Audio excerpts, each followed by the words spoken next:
김종현의 정치쇼. 뉴스 속 깊숙한 이야기 인터뷰 시작합니다. 이재명 대표에 관련된 수사가 시작되고 돌아가신 분이 5명째인데 고인이 남긴 이번에 전 비서실장 이분이 남긴 유서 내용이 전원 형태로 일부가 공개됐습니다. 이 대표님 이제는 정치를 내려놓으십시오. 뭐 이런 말이 담겼다고 해서 당내 파장이 좀 큰 것 같은데요. 민주당 내 기류부터 알아보겠습니다. 고민정 최고위원 나오셨어요. 안녕하세요, 의원님. 네, 안녕하세요. 자, 의원님, 우리 본격적인 인터뷰하기 전에 이거부터 좀 짚어볼게요. 이재명 대표의 부모님 묘사가 훼손당했다. 이런 보도가 있었습니다. 봉분 둘레에 구멍을 내고 한자를 쓴 돌을 묻었다. 일종의 흑주술이라고 한다. 이렇게 이재명 대표가 본인 SNS에서 올렸는데, 네. 그리고 민주당 경북도당이 이거를 고발하겠다. 그리고 경찰은 내사 수사한다. 이런 보도도 있었습니다. 이거 어떻게 보세요? 이거 일종의 정치 테러라고 이렇게 보시는 건가요? 저는 그 사진을 보고 되게 끔찍하다는 생각이 들었습니다. 어떻게 하다가 우리 세상이 이 지경까지 왔는가. 그렇죠. 네. 그러니까 정치적으로 서로 의견을 달리할 수는 있지만 우리가 넘어선 안 될 선이 있는 거잖아요. 네. 그러니까 여기에 대해서 대표는 좀 덤덤하게 받아들이시는 것 같은데. 그래서 속으로는 기분 되게 안 좋으실 거예요. 부모님 그냥 묘소인데. 예, 이게 안 좋은 걸 넘어서서 정말 어쩌다 이 지경까지 왔나 이 생각밖에는 들지 않고 예. 그리고 그것을 한 사람이 누구인지를 사실은 이제 보통은 CCTV 등을 통해서 밝혀내야 되는데 이제 아무래도 거기가 시골 산이다 보니까 그거 쉽지 않을 것 예. 같은데 과연 이걸 한 사람들은 멀쩡하게 그냥 그렇게 편하게 있을까 참.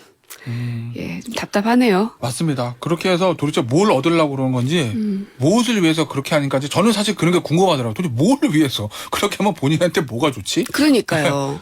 저는 좀 그런 일이 있을 때마다 그런 생각이 좀 들더라고요. 자, 뭐 계속 이재명 대표에게는 좀 안 좋은 저희가 주제를 좀 다룰 수밖에 없게 됐는데요. 이 얼마 전에 고인이 되신 분 정모 네. 비서실장, 이재명 대표 경기지사 시절에 초임 비서실장이고 성남 시장 시절부터도 비서실장하고 구청장 하셨던 분인데 이 스스로 목숨을 끊은 이 비극 이게 검찰 수사 때문이냐 뭐 아니면 최종 책임자 이재명 대표 때문이냐 이 유서가 일부가 공개되면서 좀 얘기들이 많거든요. 지금 당내 분위기는 어떤가요? 일단 유서의 정확성에 대해서는 저도 아직 확인해 본 바가 없기 때문에 저희가 전문을 다 본 게 아니라서. 맞습니다. 그 부분이 하나 있고 그리고 사실은 이제 구체적으로 따져들기가 좀 민망하기는 한데 그 2022년 1월 12일에 그 돌아가셨던 분 변호사비 대납 의혹 때문에 예. 시민단체 대표로 알고 있는데 그분은 지병이었던 걸로 밝혀진 걸로 알고 있거든요. 그러니까 어쨌든 이제 좀 팩트는 좀 짚고 싶어서 제가 예. 요거는 말씀을 드렸고 그러니까 스스로 극단적 선택하신 분이 4분이고 그러니까 세 세 분이셨던 분인가요? 거죠. 세 분인가요? 예. 예. 그리고 이제 요번에 이제 네 분째가 이제 이번이 네 되는 분째. 것인데 이것이 과연 이재명 대표 주변에 있는 사람들 결과적으로는 그렇게 보여지긴 하지만 더 중요한 건 어떻게 수사를 하길래 검찰 특수부 수사를 받기만 하면 이렇게 목숨을 끊는 사람들이 많아지는 건가. 언제까지 우리가 이거를 그냥 지켜만 봐야 되는 건가 하는 생각이 듭니다. 제가 2019년부터 청와대 대변인을 했었는데요. 그 당시 기억하시겠지만 울산시장 사건이 있었고 네. 그 당시 그 민정수석실에 있는 행정관께서 울산 고래고기 사건으로 이 뭔가를 이제 알아보던 와중이었는데 검찰은 그게 아니라 울산시장 사건과 관련이 있다라는 이제 강압 수사들이 있었던 걸로 저희는 추정을 하고 있는데요. 네. 결국은 2019년 12월에 스스로 목숨을 끊은 사건이 있었습니다. 그때 저의 충격 또한 잊을 수가 없었거든요. 어떻게 하길래 도대체 사람을 이렇게까지 몰고 갈 수 있는 건가. 뿐만 아니죠. 그 이후에 2020년 12월이었습니다. 이낙연 전 대표의 부실장이셨던 분도 옵티머스 관련된 수사를 받던 도중에 역시 또 목숨을 끊는 사고가 있었습니다. 여기에 대한 도의적 책임은 과연 누가 져야 되는 건가. 예. 그 당시에 검찰총장은 지금의 윤석열 대통령이셨죠. 거기에 대한 뭐 사과의 말씀을 하셨던 적은 있는가. 그러니까 이게요. 사람들이 그래서 제가 그때 그런 얘기 했었습니다. 참 두렵다. 네. 검찰 수사만 받으면 이러니까. 그랬더니 죄를 지은 게 아니면 두려울 게 없지 않느냐라고 또 지금의 이제 여당 쪽에서 얘기를 하시더라고요. 근데 그렇게 그냥 비아냥대고 넘어갈 일인가 싶습니다. 모든 사람들이 검찰이라는 곳에 대한 두려움이 있죠. 그게 국민들께서 죄를 지었기 때문에 두려움이 있습니까? 그게 아니거든요. 사람들도 다 이렇게 지켜보고 있는 겁니다. 이재명 대표에게 뭐가 문제가 있어서 그분이 목숨을 끊은 것인지 검찰이 뭔가 문제가 있어서 끊은 것인지를 지켜보실 텐데 어쨌든 결과적으로는 이재명 대표 주변에 있는 사람들만 이러는 것이 아니라 검찰만 들어갔다 하면 이렇게 목숨을 끊는 사례가 네. 요 몇 년만 해도 계속 이어지고 있다는 점을 네. 주목해야 됩니다. 물론 이 전모 씨 유서를 보면 검찰 수사에 대해서 억울하다라는 대목이 나온다고 합니다. 근데 이제 검찰이 수원지검에 발표한 거 보니까 12월 말에 한 차례 피의자 조사하고 그 다음에 뭐 소환 조사 일정도 잡은 게 없다. 수사 압박하고 이런 거 아니다. 그래서 억울하다 이런 입장이던데요. 그때 울산 사건 때도 똑같이 얘기했습니다. 그래요? 공식적 발표도 똑같이 얘기했었고요. 네. 그래서 거기에 대해서 신뢰할 수는 없습니다. 제 입장에서는. 알겠습니다. 이건 어떨까요? 그래서 예, 한 예. 가지 더 말씀드리면 이 검찰에서 수사한 내용들은 언론에 다 흘리기가 되고 있죠. 네. 그리고 그 안에서 어떤 수사 내용들이 있었는지 모르겠지만 목숨을 끊는 일들이 계속 반복되고 있습니다. 그러니까 이제는 검찰 수사도 좀 공개적으로 했으면 좋겠다는 생각까지 듭니다.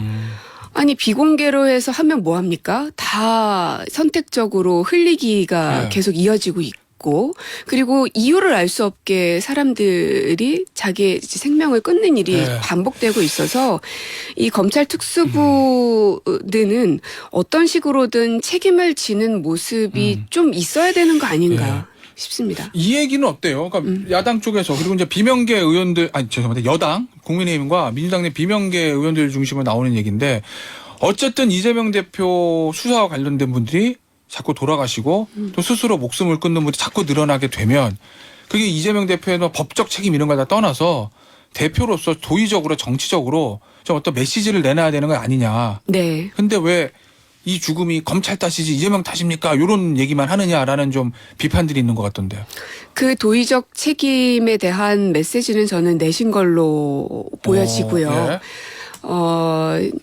이 고인에 대해서 계속 이렇게 뉴스에서 왈가왈부하는 것 자체가 사실은 적절하지는 않다고 생각합니다. 네. 그러나 이제 궁금증들이 있으시니까 계속 물어보시는 걸 텐데 아까 계속 말씀드리지만 글쎄요. 최소한 지금 현 정부에 있는 분들은 그런 도의적 책임을 물을 만한 자격이 없다고 생각합니다. 이태원 참사에 대해서 도의적 책임을 누가 지고 계십니까? 네. 그리고 앞서 말씀드렸던 저의 동료이기도 했던 우리 청와대 행정관의 죽음에 대해서는 누가 책임을 지고 있습니까? 알겠습니다. 자, 민주당은 당내 얘기 좀 더 해볼게요. 이 민주당 지금 시끌시끌하잖아요, 의원님. 뭐 앞서도 제가 말씀드렸지만 윤영찬 의원은 이재명 대표에 대해서 도의적인 책임을 져야 마땅합니다. 그게 인간이고 그게 사람입니다. 이런 강한 페이스북 메시지까지 내놓을 정도로 비명계들이 좀 들썩이는 것 같은데 어제 주말인가요? 우리 의원님 이런 말씀하셨더라고요. 경북에 강연 가셔가지고 네. 이 대표를 지켜달라. 이 대표는 어렵다. 누구 말이 맞는지 판단할 수가 없다. 다만 누군가를 밟고 가서는 안 된다. 이렇게 말씀하셨던데 이게 정확한 어떤 의미인 거죠, 의원님? 이 대표를 지키자는 의견과 네. 그리고 이 대표님으로는 선거가 어렵다라는 이 의견이 지금 있는 것이죠. 당연히 있죠. 이게 어느 정도의 퍼센트인지는 사실은 알 길은 없습니다. 근데 네. 다만 추정컨대 양쪽의 의견을 다 택하지 않은 사람들이 더 많다고 생각합니다. 어떤 것이 더 옳은 판단인지에 대해서는 의원들도 사람들도 지켜보고 있다는 생각이 들고요. 그래서 이것은 옳고 그름의 영역이 아니라 결국은 판단의 영역이다라고 생각을 합니다. 근데 지금은 그것을 판단할 수 있는 시기는 아니라고 보는 겁니다. 왜냐하면 여론의 추이도 좀 살펴봐야 될 것이고요. 그러니까 총선에 영향을 미칠 것이다라는 분들에게는 아직은 총선이 너무나 많이 남아있고 변수들이 너무 많이 있기 때문에 네. 지금 예단하기에는 너무 이른 시기이다라는 생각이 들고 그래서 지금 우리 민주당이 해야 될 것은 윤석열 정부를 어떻게 더 잘 견제할 것인지, 그러므로 인해 내년 총선에서 어떤 당이 국민들의 선택을 받게 할 것인지의 경쟁이 치열하게 벌어지고 있기 때문에 이건 옳고 그름의 영역이 아니라 판단의 영역이고, 그 판단은 지금 할 수 있는 시기는 아니다. 조금 더 시간을 흐른 이후에 판단할 수 있다라는 의미에서 아직은 판단의 시기가 아니라는 뜻인 겁니다. 그러면 의원님 입장에서는 지금은 이 대표 체제로 이 대표한테 힘을 몰아주고 체제로 가는 게 맞다 이런 말씀이신 거잖아요. 지금 현재로서는. 지금 현재는 대표이기 때문입니다. 그리고 그 과정 중에 있어서 당장 뭐 대표를 내보내야 된다 하는 의견이 있고, 또 가결 혹은 무효를 만든 의원들을 찾아내야 한다라는 의견이 있는데, 저는 양쪽 다 옳지 않다고 생각을 하는 겁니다. 서로를 밟고 가서는 안 된다는 의미가 그래서 했던 말이고요. 그렇게 해서 우리한테 얻어지는 게 무엇입니까?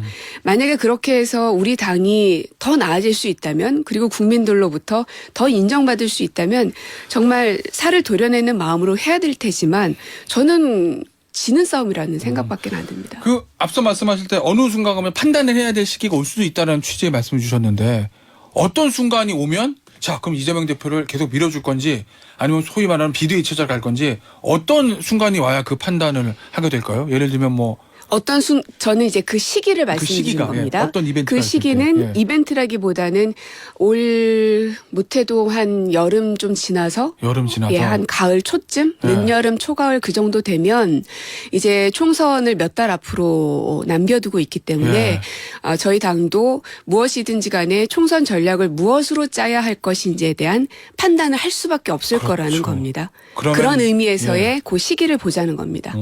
어떤 사건이라기보다. 알겠습니다.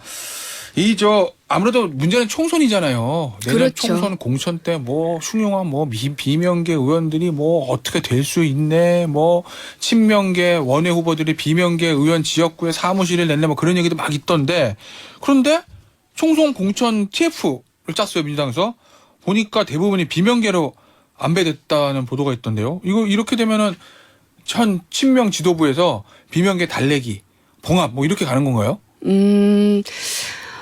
앞으로 당분간 이제 국민의힘도 전당대회가 끝난 상황이기 때문에 양 당은 내부 화합의 경쟁이 치열하게 벌어질 거라고 생각합니다.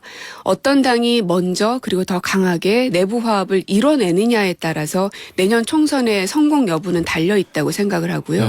근데 이제 그런 측면에 있어서 지금 이제 저희 당보다는 이제 국민의힘은 김기현 대표께서 한 52점 몇 프로 정도의 그 득표율로 당선이 되셨기 때문에 오히려 갈등과 분열의 양상은 국민의힘께서 더 많이 걱정하셔야 될 위치에 있다라는 생각이 들고, 그래서 민주당 혹은 또 저희 지도부도 마찬가지고요. 봉합이라는 단어가 사실은 그냥 미봉책에 불과한 단어잖아요. 단어 자체는 그렇죠. 그래서 그런 의미로서 한 것은 아니고, 그리고 그렇게 한다고 해서 이재명 지도부를 비판하시는 분들이 마음이 달래지겠습니까? 그러지 않는다고 생각하고, 다만 어떻게 하면 더 통합할 수 있을 것인가, 통합의 메시지, 또 지도부가 앞으로 가고자 하는 방향을 보여줬던 일이다라고 좀 생각을 해주시면 좋겠습니다. 알겠습니다. 시간이 한 1분 남았는데 그 얘기 좀 여쭤보죠. 네. 앞서 국민의힘 새 지도부 얘기 잠깐 해주셨잖아요. 어떻게 보세요? 이 김기현 대표 체제, 민주당과의 협치 좀 될까요? 지난 지도부 때는 좀 딱 막혀 있었던 측면이 있는데. 지금 보니까 김재원 위원께서는 이준석계를 또 훌리건이라고 표현을 하셨던데, 결국은 이 막말들이 서로를 향한 그 총구가 계속 강해질 우려가 있는 것 아닌가. 물론 그 총구를 빨리 내려놓는 쪽이 이기는 것일 텐데, 저희 민주당에서는 그 기간들을 쭉 거쳐왔었던 것이고요. 그래서 그러나 지금 보니까 52.93%네요. 이 득표율로 과연 그것을 잘 통합해낼 수 있나. 저희는 77.7%로 대표가 되셨음에도 불구하고 굉장히 어려운 또 기간들을 거치고 있기 때문에 통합하기가 쉽지 않을 것이다. 그리고 김기현 대표님의 워딩들은 그동안에서도 아시겠지만 굉장히 좀 강한 워딩을 많이 쓰셨기 때문에 계속 더 폭주하시지 않을까 좀 생각이 듭니다. 알겠습니다. 오늘 뭐 시간 관계상 여기까지 해야 되겠네요. 지금까지 민주당의 최고위원이신 고민정 의원이셨습니다. 감사합니다. 네, 고맙습니다.